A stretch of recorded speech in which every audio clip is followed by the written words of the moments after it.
Hi friends, Bigg Boss season 9 day 99 episode 100 అన్నమాట. ఈరోజు Monday episode అన్నమాట. ఈరోజు మామూలుగా అయితే ఏవీలు వేయాలి, ప్రతి సీజన్ ఏవీలు వేస్తారు, కానీ ఈ సీజన్ డిఫరెంట్గా టాస్కులు పెట్టారన్నమాట. మనకు స్టార్టింగ్ సాంగ్ వస్తుంది, సాంగ్కి అందరు డ్యాన్స్ వేస్తారు. ఆ తర్వాత ఇక్కడ తనుజాకు డిమాన్కి చిన్న గొడవ అవుతుంది అన్నమాట, టామ్ అండ్ జెర్రీ లాంటి గొడవ. ఇక్కడ ఫస్ట్ పిజ్జా గురించి ఏదో మాట్లాడతాడు, ఆ తర్వాత కూర్చోపోయి చిన్న గొడవ అవుతుంది. ఆ తర్వాత మళ్ళీ తనుజ వచ్చి సారీ చెప్తుంది, నవ్వుతూ మళ్ళీ డిమాండ్ పవన్ సారీ చెప్తాడు, ఇద్దరు కలిసిపోతారు అన్నమాట. ఇక్కడ వాళ్ళకి కామన్గా చిన్న ఈ మధ్య వాళ్ళిద్దరు డిమాండ్ తనుజని గెలకడం, తనుజ కూడా కొంచెం కామెడీగా అలా కంటిన్యూ అవుతున్నాయి వీళ్ళది. ఆ తర్వాత బిగ్ బాస్ నుంచి ఒక లేఖ వస్తుంది. అందరూ మీ బిగ్ బాస్ హౌస్లో మీ జర్నీ గురించి మాట్లాడాలన్నప్పుడు అందరూ రౌండప్ చేసి కూర్చొని చెప్తారన్నమాట. ఫస్ట్ ఇమాన్యుల్, తను ఒక కమెడియన్గా బిగ్ బాస్ హౌస్కి వచ్చాను, ఫస్ట్ తనకు ఆఫర్ ఎలా వచ్చిందని చెప్తాడు. నేను బిగ్ బాస్ సీజన్ 1 నుంచి ఫాలో అవుతున్నాను, నాకు ఎప్పుడైనా ఆఫర్ వస్తుందా అని నేను ఆశగా ఎదురు చూశాను, కానీ ఏ రోజు రాలేదు. కానీ లాస్ట్ సీజన్ 9 ఆఫర్ రాగానే నేను చాలా షాక్ అయ్యాను. ప్లస్ నేను ఒక షోలో, అంటే తను జబర్దస్త్లో టీమ్ లీడర్గా ఉన్నాడు అన్నమాట, కానీ ఆ షోలో ఒక రూల్ ఉంటుంది, ఆఫర్ వదిలేయాలంటే షోని క్విట్ చేయాలంటే ఇలా 10 లక్షలు కట్టి వెళ్ళాలి. ఎందుకంటే సీజన్ 4లో అవినాష్ అదే కదా చెప్పేది, 10 లక్షలు కట్టించుకున్నారు నేను షో నుంచి వెళ్ళిపోవడానికి, అలా కష్టపడి 10 లక్షలు కట్టొచ్చాను అని. అలా చాలా టెన్షన్ పడ్డాను. నేను నాకు తెలిసిన వాళ్ళందరినీ అడిగి ఎంక్వైరీ చేశాను, ఏంది నా పరిస్థితి ఏంది, ఎలా అది ఇదని. ఆ తర్వాత ఎటొకటి ఆఫర్ ఓకే చేశాను, సెలెక్ట్ అయ్యాను. ఆ తర్వాత తను ప్రేమించే అమ్మాయి గర్ల్ ఫ్రెండ్ ఒక మాట చెప్పింది, నువ్వు కామెడీ జోకులు ఎంతైనా వేయి, కానీ నీ మీనే వేసుకో, నిన్నే ఎంతకైనా తొక్కుకో, కానీ వేరే వాళ్ళ మీద ఎక్కువ అని చెప్పింది. నేను సరే అని చెప్పి హౌస్లోకి రాగానే నాకు మాస్క్ మ్యాన్తో కామెడీలో ఒక గొడవ అయింది, దాంతో చాలా భయపడ్డాను.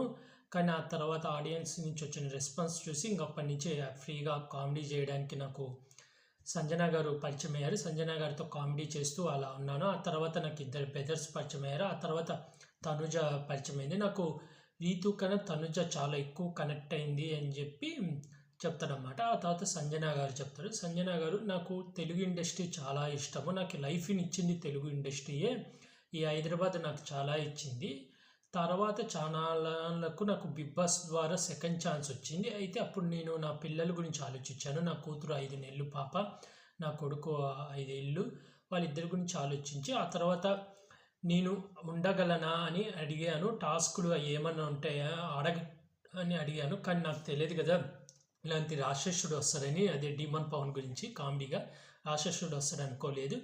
కానీ ఫిజికల్ టాస్కులు కాకపోయినా మైండ్ గేమ్తో నేను ఎలా అయినా ఆడగలను అని చెప్పి వచ్చి ఇక్కడ దాకా కష్టపడి ఎదిగాను అని చెప్పి తన లైఫ్ గురించి తను చెప్తుంది. ఆ తర్వాత వచ్చేసి ఇది డిమాండ్ పవన్ చెప్తాడు. డిమాండ్ పవన్, మా నాన్నకు సడన్గా క్యాన్సర్ అని తెలిసింది, కానీ ఆయనకు మందు సిగరెట్ ఇవేవి అలవాట్లేవు, అయినా క్యాన్సర్ ఎందుకు వచ్చిందో అర్థం కాలేదు, డాక్టర్లకు చూపిస్తే ట్రీట్మెంట్ ఇస్తే తగ్గిపోతుంది అన్నారు. కానీ నేను ఆ టైంలో నేను సరిగ్గా సంపాదించలేకపోతున్నాను, నేను చాలా బాధపడ్డాను, మా నాన్నకు నేనేం చేయలేకపోతున్నానే అని. నేను చాలాసార్లు చాలా సినిమాలకు ట్రై చేశాను, షోలకు ట్రై చేశాను, ఒక సీరియల్ కోసం 7 నెలలు వెయిట్ చేస్తే వాళ్ళు లాస్ట్ మినిట్లో రిజెక్ట్ చేశారు. ఆ తర్వాత చాలా చిన్న క్యారెక్టర్లు చేశాను. ఒకరోజు మా బెదరు టీవీలో ఇలా కామన్ మ్యాన్కి అని చెప్పి అచీవ్మెంట్ వచ్చిందని చెప్తే అప్లై చేశాను, సెలెక్ట్ అయ్యాను. అలా అగ్ని పరీక్షలకు ఎంట్రీ ఇచ్చి అక్కడి నుంచి ఇక్కడికి వచ్చాను, నా లైఫ్ చాలా టర్న్ అయింది అని చెప్పి. అలాగే నాకు ఈ హౌస్లో రీతు ఫస్ట్ పరిచయం అయింది. ఒక సిచ్యువేషన్లో రీతు అండ్ శ్రీజ ఇద్దరిలో ఒకరిని సేవ్ చేయాలనే సిచ్యువేషన్ లాంటిది, టెన్షన్ పడే సిచ్యువేషన్ వచ్చింది. అప్పుడు నేను తీసుకునే డిసిషన్స్ చాలా కష్టంగా అనిపించాయి నాకు రీతు చాలా మంచి ఫ్రెండ్ అని చెప్తాడు. ఆ తర్వాత కళ్యాణ్ తన 18 ఇయర్స్ 18 సంవత్సరాల నుంచి మూవీస్ చూసి తను సినిమాలలోకి వెళ్ళాలని కోరిక అన్నమాట. తనకు స్క్రీన్ మీద కళ్యాణ్ పడాలా అనే పేరు చూసుకోవాలని చాలా ఇష్టం అని చెప్పాడు. అలాగే దానికోసం ట్రై చేస్తున్న టైంలో ఒకళ్ళు తెలిసిన వాళ్ళు ఇలా బిగ్ బాస్ సీజన్ అగ్ని పరీక్ష లాంచ్ అవుతుంది, కామనర్స్ని కూడా తీసుకుంటారంట, అప్లై చేశాను. ఎట్టకేళ్ళకు నాకైతే ఆఫర్ వచ్చింది. ఇక్కడికి వచ్చినాక నాకు అర్థమైంది బిగ్ బాస్ అనేది చాలా ఈజీ కాదు. ఇక్కడ మనకు ఫుడ్ సరిగ్గా దొరకదు, ఆ ఫోన్లు ఉండవు, ఏముండవు, మన మధ్య ఉండాలా, ఎన్ని గొడవలు వచ్చినా కలిసి ఉండాలా. అలాంటి టైంలో నాకు ఇమాన్యుల్ లాంటి బెదర్ దొరికాడు. అలాగే నాకు మంచి సపోర్టర్గా, ఒక ఫ్రెండ్ కన్నా ఎక్కువ ఫ్యామిలీ మెంబర్గా తనుజ పరిచయం అయింది. తనుజ తన గురించే కాకుండా అవతల వాళ్ళ గురించి ఆలోచిస్తుంటుంది, అవతల వాళ్ళ గేమ్ గురించి ఆలోచించి మంచి మాటలు చెప్తుంటుంది. నాకు చాలా ఎంకరేజ్ చేసింది అని చెప్పి తనుజ గురించి చెప్తాడు. ఆ తర్వాత తనుజ ఉండేసి మా నాన్నకు నేను అంటే చాలా ఇష్టం అండ్ నేను చాలా ముద్దుల కూతుర్ని, ఎప్పుడు నన్నే చూస్తుంటాడు, నన్నే పిలుస్తుంటాడు, నాతో మాట్లాడినాకే పండుకుంటుంటాడు. అలాంటిది మా నాన్న నేను సినిమా ఇండస్ట్రీకి వెళ్తా అనగానే నాతో మాట్లాడడం మానేశాడు. నాకు చాలా బాధ అనిపించింది. సరిగ్గా మాట్లాడేవాడు కాదు, కానీ నాకు సపోర్ట్గా మా అమ్మమ్మ మా సిస్టర్స్ నాకు సపోర్ట్గా ఉన్నారు. దానికన్నా ఎక్కువ సపోర్ట్ నాకు ఈ తెలుగు ఇండస్ట్రీ ఇచ్చింది. తెలుగు ప్రజలు, తెలుగు ఆడియన్స్ నన్ను చాలా ప్రేమించి నన్ను మంచి స్థాయికి తీసుకొని వచ్చారు. నేను బిగ్ బాస్కి వచ్చినాక నేర్చుకుంది ఏంటంటే, మనం అందరికీ నచ్చాల్సిన అవసరం లేదు. మనం అందరి గురించి మనం అందరికీ నచ్చాల్సిన అవసరం లేదు. మన గురించి ఎవరు ఏమనుకున్నా పట్టించుకోని అవసరం లేదు. నాకంటూ నన్ను ఇష్టపడే వాళ్ళు కొంతమంది ఉంటారు. ఒక బుక్ అనేది ప్రతి ఒక్కరికి నచ్చాల్సిన అవసరం లేదు అని చెప్తుంది. మళ్ళీ ఇంకోటి వచ్చేసి, ఎవరితో అయినా గొడవలు కంటిన్యూ చేయకూడదు, అప్పటికప్పుడే సాల్వ్ చేసుకొని ఎమ్మటే కలిసిపోవాలని నేను బిగ్ బాస్ హౌస్లో నేర్చుకున్నాను. ఎందుకంటే మనం ఎవరితో ఎక్కువ రోజులు ఉండలేము, ఎప్పుడు ఏ నిమిషం ఏం జరుగుతుందో తెలియదు. అందుకే నేను బయటికి వెళ్ళినా కూడా ఎవరితో గొడవలు ఎక్కువ పెట్టుకోకుండా అందరితో కలిసి ఉండాలని చూస్తాను. అలాగే నన్ను ఇష్టపడే వాళ్ళందరికీ చాలా రుణపడి ఉంటారు. నాకు ఈ తెలుగు ఇండస్ట్రీ నాకు చాలా పేరు ప్రఖ్యాతులు తెచ్చింది. తెలుగు ప్రజలందరికీ నేను ఎప్పుడు రుణపడి ఉంటాను. అలాగే ఈ సీజన్ లేడీ విన్నర్ అవ్వాలని మనస్ఫూర్తిగా కోరుకుంటున్నాను అని చెప్తుంది. ఇదంతా అయిపోయినాక మళ్ళీ అందరు కూర్చొని వంట చేస్తున్నప్పుడు మళ్ళీ ఇంకో లేఖ వస్తుంది. కెప్టెన్సీ బ్యాచ్ ఇక్కడితో అయిపోయింది అని చెప్పి అందరు కలిసి కెప్టెన్ బ్యాచ్ని రూమ్లో పెట్టమన్నారు. ఇదొక్కటే అనుకుంటా ఈ సీజన్లో ఒక్కటే ఆల్ కెప్టెన్ అయిన వాళ్ళు ఉన్నారు. 5 ఏ 5 ఉన్నారో ఈ 5 కెప్టెన్ అయిన వాళ్ళే ఉన్నారు. సీజన్ 8లో కూడా ఉన్నారులే, మర్చిపోయినా. సీజన్ 8లో కూడా ఆల్ కెప్టెన్ అయితే అది మెగా చీఫ్, అందులో మెగా చీఫ్ అయిన వాళ్ళు, ఇందులో కెప్టెన్ అయిన వాళ్ళు. ఒక్కొక్కరు కెప్టెన్ బ్యాచ్ గురించి చెప్పాలి. ఫస్ట్ సంజన గారు, నేను అసలు కెప్టెన్ అవుతాను అనుకోలేదు, కానీ ఎట్టకేలకు ఫస్ట్ కెప్టెన్ నేనే అయ్యాను. కెప్టెన్ బ్యాచ్ అనేది చాలా ఇంపార్టెంట్ అని. తర్వాత డెమన్ పవన్కి ఇస్తే నేను 2 సార్లు కెప్టెన్ అయ్యాను. కెప్టెన్ అనేది పవరే కాదు, ఒక హ్యూమినిటీ అని చెప్తాడు. ఆ తర్వాత 3 ఇమాన్యుల్కి వస్తే నేను 3 సార్లు కెప్టెన్ అయ్యాను. కెప్టెన్ బ్యాచ్ పెట్టుకోవడం చాలా సంతోషంగా ఉందని చెప్పి తర్వాత ఇమాన్యుల్ తనుజకి పోరాడి ఎంతకేళ్లకు 10th వీక్లో కెప్టెన్ అయిన తనుజ అని చెప్పి తనుజ కెప్టెన్ బ్యాచ్ ఇస్తాడు.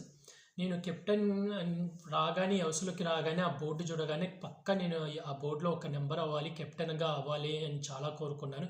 ఎట్టకేలకు నేను కూడా కెప్టెన్ అయ్యాను. ఎంతో కష్టపడి కెప్టెన్ అయ్యాను. నాకు చాలా హ్యాపీగా ఫీల్ అయ్యాను. హౌస్లో కెప్టెన్ అవ్వడం అనేది చాలా ఇంపార్టెంట్. ఒక్క వారమన్నా మనం కెప్టెన్ అయ్యి అందరినీ రూల్ చేస్తూ మనం ఉండాలి అనేది నా కోరిక అని. ఆ తర్వాత కళ్యాణ్కి ఇస్తారన్నమాట. కళ్యాణ్ నా లాస్ట్ కెప్టెన్ అంటారు, అంటే 5th వీక్ కూడా కెప్టెన్ అయ్యాడు, కానీ లాస్ట్ కెప్టెన్ అంటారు. కెప్టెన్ అనేది 1 వీక్ ఇమ్యూనిటీతో పాటు ఒక పవర్ వస్తుంది, ఒక హోదా కూడా ఉంటుంది. అలాగే నేను మా అమ్మ కోరిక కూడా నిలబెట్టాను, లాస్ట్ కెప్టెన్ అయ్యాను, అది చాలా సంతోషంగా ఉందని చెప్పి కెప్టెన్ బ్యాచ్కి వీడియో కాల్ ఇస్తూ అందరు కొంచెం పాట పాడుతూ డ్యాన్సెస్ కాన్ఫరెన్స్ రూమ్లో పెట్టేస్తారు కెప్టెన్ బ్యాచ్ని. ఆ తర్వాత కూర్చున్నాక బిగ్ బాస్ అనౌన్స్ చేస్తాడు. కూర్చోబెట్టి ఇంకా చెప్తాడు, మీరు ఈ వారం ఇక్కడ దాకా పోరాడి, మీ 5 మంచి యోధుల్లాగా పోరాడి ఇక్కడ దాకా వచ్చాడు, బిగ్ బాస్ మిమ్మల్ని అభినందిస్తున్నారు. అలాగే ఈ వారం మీకు ఒక సరికొత్తగా టాస్క్ పెట్టాడు బిగ్ బాస్. కొన్ని టాస్కులు రీక్రియేట్ చేస్తూ ఈ టాస్కులలో గెలిచిన వాళ్ళకు స్టార్స్తో పాటు మీరు కోరుకున్న ఐటమ్స్ కూడా వస్తాయి, అలాగే మీ ఇంటి నుంచి ఒక వాయిస్ ఓవర్ కూడా వస్తుంది అని చెప్పాడు. దాంతో అందరూ ఫస్ట్ టాస్కులు అనగానే షాక్ అయినా మళ్ళీ తర్వాత హ్యాపీగా ఫీల్ అయ్యి, అంటే మనం ఏం కోరుకున్నా వస్తాట, మనకి ఇష్టమైన వంటకాలు అవన్నీ పంపిస్తారని. ఫస్ట్ టాస్క్ వస్తే అదే తనుజ కళ్యాణ్ ఆడేది, కళ్యాణ్ మీద తనుజ గెలిచింది కదా, అదే గేమ్. అయితే ఈసారి ఇద్దరు ఆడాలి, సంజన గారికి సంచాలకుగా ఉంటానని ఆమె అన్నారు.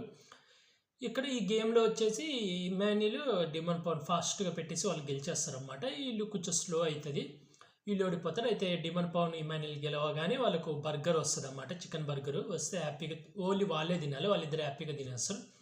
రెండో టాస్క్ వచ్చేసి ఇది సాంగ్ డ్యాన్స్ వేస్తూ రౌండ్స్ ఉంటాయి కదా, అందులో ఎవరు ఫస్ట్ దూరితే వాళ్ళన్నమాట. అందులో ఫస్ట్ డిమన్ పవన్ దూరిపోతాడు. ఎండింగ్ లాస్ట్ వచ్చేసి సంజన గారు ఉండిపోతారు. ఫస్ట్ సంజన గారు ఎలిమినేట్ అయిపోతారు, తర్వాత తనుజ ఎలిమినేట్ అయిపోతారు, తర్వాత కళ్యాణ్ ఎలిమినేట్ అవుతాడు, లాస్ట్కి ఇమాన్యుల్ ఎలిమినేట్, ఆ తర్వాత డిమాండ్ పవన్ గెలుస్తాడు అన్నమాట. 2 టాస్కులు గెలుస్తాడు, 2 స్టార్స్ వస్తాయి. ఇమాన్యుల్ ఒకటే టాస్క్ గెలుస్తాడు, ఇమాన్యుల్కి ఒక స్టార్ వస్తుంది. సెకండ్ వచ్చి అదేదో పన్నీర్ ఏదో పంపారు స్వీటు, దాని పేరు గుర్తులేదు, పంపారు. ఆ తర్వాత కళ్యాణ్ ఇమాన్యుల్ ఇక్కడ కూర్చొని కామెడీ చేసుకుంటుంటారు. ఆడేందుకు అంత సీరియస్గా ఆడుతున్నాడు టాస్కులు, ఫన్నీగా ఆడకుండా. అయినా లాస్ట్ మినిట్లో కూడా ఏంది బిగ్ బాస్ ఈ టాస్కులు, నేను ఇంకా ఏవీ లేస్తారు ప్రశాంతంగా ఉండొచ్చు అనుకుంటా, ఏంది ఈ టాస్కులు అని అనుకున్నాను అని అంటుంటాడు. తర్వాత కళ్యాణ్ అండి సర్లే అన్న ఫస్ట్ నుంచి ఆడలేదని బాధపడితే ఆడుకొని అంటే నెక్స్ట్ అసలు వాడికి స్టార్ కూడా రానికుండా చేస్తాడు చూడని అంటాడు. ఓవరాల్గా అయితే ఇదే జరిగింది. ఎలా కొంచెం ఫన్గా అంతా వాళ్ళ స్టోరీస్ వాళ్ళ అన్నీ చెప్పుకున్నారు. అలాగే ఈ వారం మీరు ఎవరు ఓటేస్తున్నా కామెంట్ చేయండి. అలాగే విన్నర్గా ఎవరు చూడాలనుకుంటున్నారో కూడా ఓటేయండి. నేను ఒకటే చెప్తున్నా, ఏ యూట్యూబ్ పోల్స్ ఏవి నమ్మకుండా మీ ఫేవరెట్ కంటెస్టెంట్కి మీరు పక్కా ఓటేసుకోండి. ఎవరిని విన్నర్ చేయాలనుకుంటున్నారో వాళ్ళకి మాత్రం తప్పకుండా ఓటేసుకోండి ఫ్రెండ్స్. అలాగే ఇలాంటి వీడియో బిగ్ బాస్ రివ్యూస్ కానీ బిగ్ బాస్ అప్డేట్స్ కానీ కావాలనుకుంటే నా యూట్యూబ్ ఛానల్ సబ్స్క్రైబ్ చేసుకోండి friends. Like, share, comment, subscribe friends. Bye.